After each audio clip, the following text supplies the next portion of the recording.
everyone. So today I'm going to be sharing a topic that's a little bit more serious than in my other videos. I just felt like ready to share it, which is kind of a big deal for me because I feel like it's something I don't talk about that openly, or I didn't used to in the past, and I decided to kind of try to tell my story with it on here because I think if it can help at least one other person feel at least a little bit less alone, then that's kind of the whole point. So anyway, I do have like a script here on my laptop.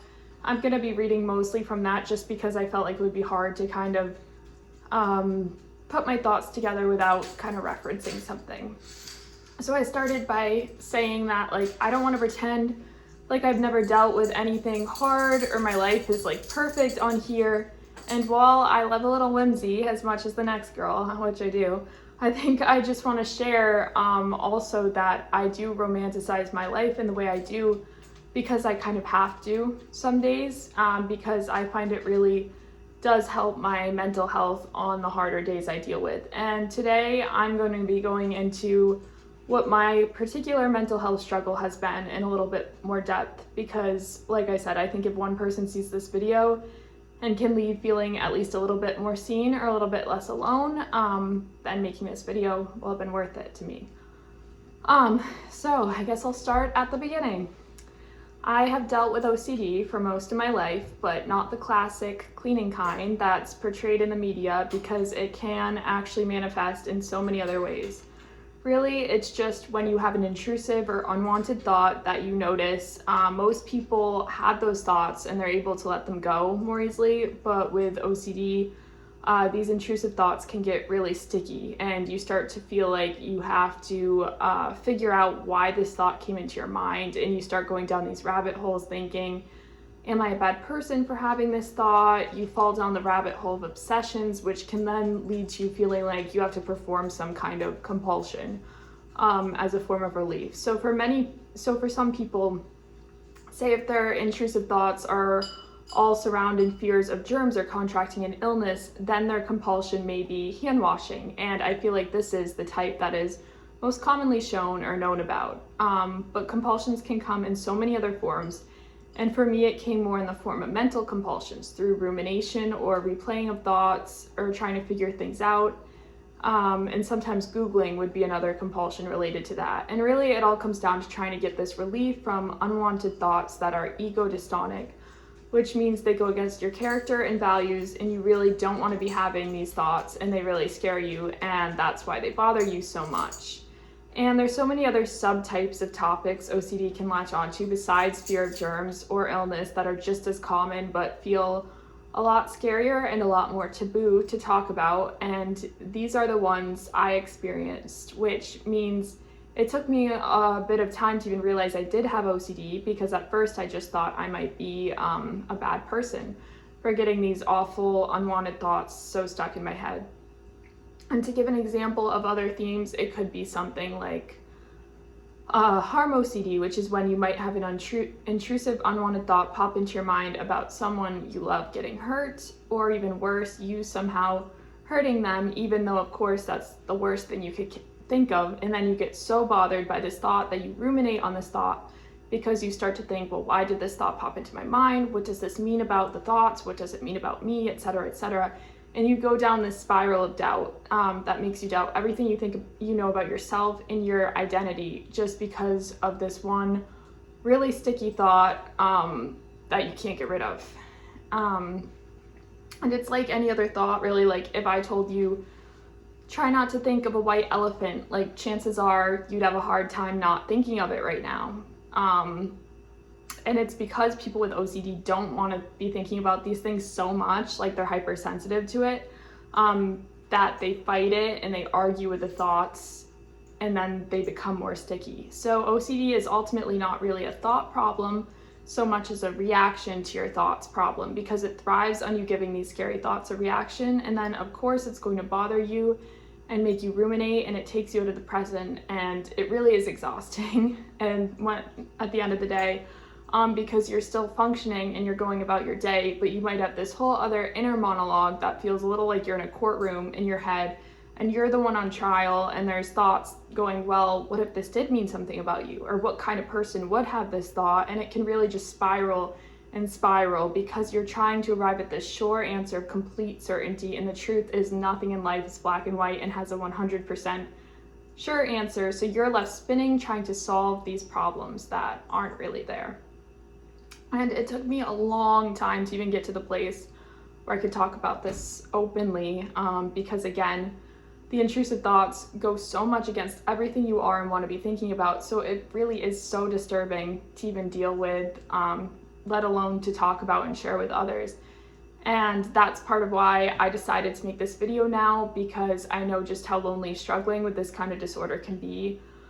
I was around 9 years old actually when I first remember experiencing the first intrusive thought I ever had, and how scary it felt, because little me had no idea what was happening at the time. But I remember I was watching the movie The Princess Bride with my family, and it was at the scene where she is holding the knife to her chest about to commit suicide because she thinks, I think it's because she thinks Wesley died, but I don't really remember why it was. But anyway, that's when the intrusive thought hit me in image form this time. They can come in like images, words, whatever. And it was kind of an image of me holding the knife up to myself instead of Princess Buttercup in this scene. And it freaked me out so much, little 9-year-old me, that I could not get the image out of my head. And I started to ruminate. I started to think, well, why would I think of something like that? Am I a bad person for thinking this? Do I want to die? Even though of course I don't. And then it led to the next unwanted thought of, well, if I die, I go to heaven according to our family's faith. So maybe we could just die to go to heaven. And then I felt like a terrible person. And you can imagine this was all so stressful for a 9-year-old, but no idea why these intrusive thoughts were coming in, why they were sticking so much for her, why she felt like she had to ruminate to reach some kind of solution for some sort of relief that just wouldn't come. And this is just one example of one intrusive thought, the very first really bad one I remember ever having. But this same pattern can come in so many shapes and forms and on so many topics. But if you are dealing with this, you have to remember it is all under the umbrella of OCD. You are not bad. You are not broken. You are a person having a human struggle. And there are so many other really kind, really creative people who deal with OCD, because I've noticed it does seem to affect those who are more imaginative and more sensitive. So just know you're in good company if you do deal with OCD. That's something I've realized and something that has made me feel a lot better about struggling with it over time. And I'm not gonna lie, I had really hard days with this. It took me a long time to reach out for help. As I said, it started when I was 9. It would ebb and flow, so it was easy to kind of dismiss for a while. Then when I was 12, I figured out what I was dealing with, because one day I Googled, why am I having these horrible what if thoughts? And all these articles on OCD came up, and I was like, oh, that's so not what I thought OCD was. Like, it's so not how it's represented in the media at all. And I think the real version needs to be talked about so much more and have so much more representation than it does, because I do think so many people have probably struggled in silence with this for years out of shame. I know I kept it to myself for a long time and didn't get an actual diagnosis until I went to college, and finally reached out for help when I was 19 years old, and it started when I was 9. But they do say the average time from onset to reaching out for help is about 10 to 14 years due to all the shame and unknown around it, which is insane. But it did turn out to be true in my case, because like I said, my first experience with it happened at 9, and I didn't actually get help till I was 19. And I wish I could say I was 100% over it all now and completely in recovery, but it is such a process and a healing journey, and really all of this is just the tip of the iceberg. But I just feel like people need to know it can manifest in so many different ways. It made me distrustful of myself at times because of intrusive thoughts, again, that are ego dystonic. And so go against everything I am and everything I want to happen. But it's really the major reaction of anxiety and guilt to those intrusive thoughts that's making them stick around. And it's like, it's so tough because you can know that logically and yet still get those feelings, which make it feel real, which keep you kind of in that, like, that struggle, that rabbit hole. because I was gonna say, I know it's so much easier said than done to say, well, just don't give them a reaction then, because your brain convinces you that it's a real threat and you almost have to pay attention to these thoughts or something bad will happen. But I just want to leave you with the truth, which is that if you've dealt with this or any other mental health struggle, you are so brave and so much stronger than you give yourself credit for struggling with this invisible battle on top of all the regular problems happening in life or in the world every day.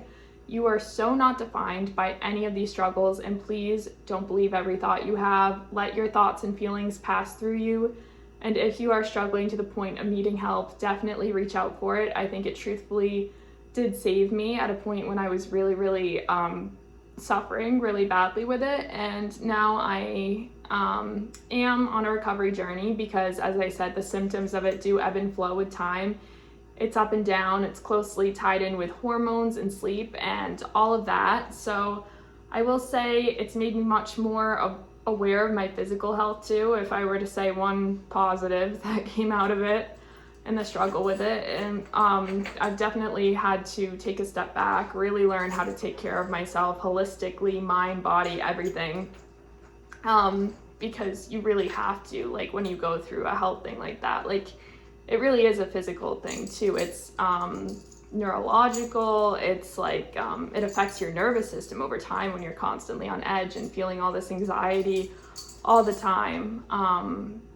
And I was also going to mention some lies that it's tried to make me believe over time that I no longer believe anymore, but just also to kind of make people feel less alone, to know, like, these are the kinds of things if OCD can tell you, and you're not the only one dealing with those things. So lies OCD has tried to tell me that I am a bad or evil person grabbing bad thoughts, that people wouldn't like me as much if they knew the real me, so it's better to keep my distance, that I shouldn't ever be in a relationship or be a parent, and that the people I love would be better off without me. Just to give you an idea of how serious it can be. And I know these are really...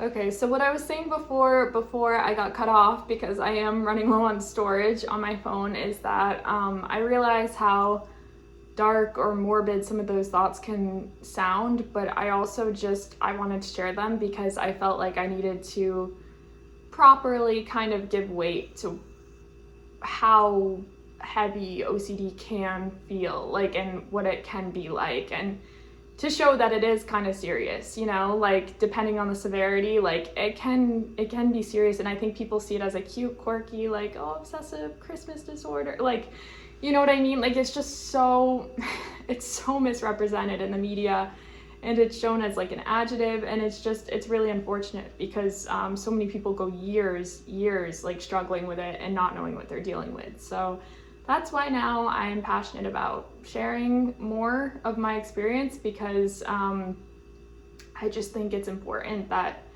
people are made more aware of what it really is and how it can really present. So anyway, I did want to say that I just feel so fortunate to be here today with so much hope on the other side of once believing these lies. And I just wanted to help other people name these lies and call them out for what they are too, which is not the truth about you or who you are or your identity. And you're probably a really lovely, creative, wonderful person if you are also struggling with OCD. And yeah, the content of the thoughts doesn't mean anything. It's about the pattern of how you're reacting to them, because almost everyone gets intrusive thoughts sometimes. So there are a lot of resources that have helped me through this along the way. Besides a specific type of therapy, I did start for OCD called ICBT, or inferential cognitive behavioral therapy. That's what really helps me. I know the gold standard treatment is exposure response prevention, which I have not done, but in my specific case, I felt like ICBT would be a little bit better to do. Also, I brought this book with me. I love my books. I'm a book girl. So the OCD Healing Journey, this book has been really helpful. And there are so many amazing Instagram accounts and podcasts out there, and I've linked some of the ones that I found most helpful below. And also, I am a Christian, and I know my relationship with Jesus has really helped me personally. And I know sometimes OCD can latch onto whatever you care about, so it might latch onto your faith in Christ. But I also think that not the strict religious side of it, but like the faith and the grace that he demonstrates is the part that I've really clung to during the difficult times and tried to remind myself of when I become too critical of myself. To just remember that Christ loved me enough to chase me down and pursue me through everything, and he loves you too in just the same way. So yeah, again, this was a much more serious video than usual, but I felt like it needed to be made. I felt the need to share it, and I think I'm at the spot where now I really do want to spread more awareness and help people through this whenever I can. Because I think it's hard to identify what it is at first in a lot of cases when it doesn't present as what people assume OCD looks like based on what they've seen before. So yeah, just don't judge a book by its cover. Be kind to everyone you know, because almost everyone is probably fighting a battle you know nothing about is something I've learned. And yeah, just at the end of the day, remember to be kind to yourself and to not judge your own thoughts with too harsh of a critical inner voice, and to reach out for help if you need it, because this is your life, and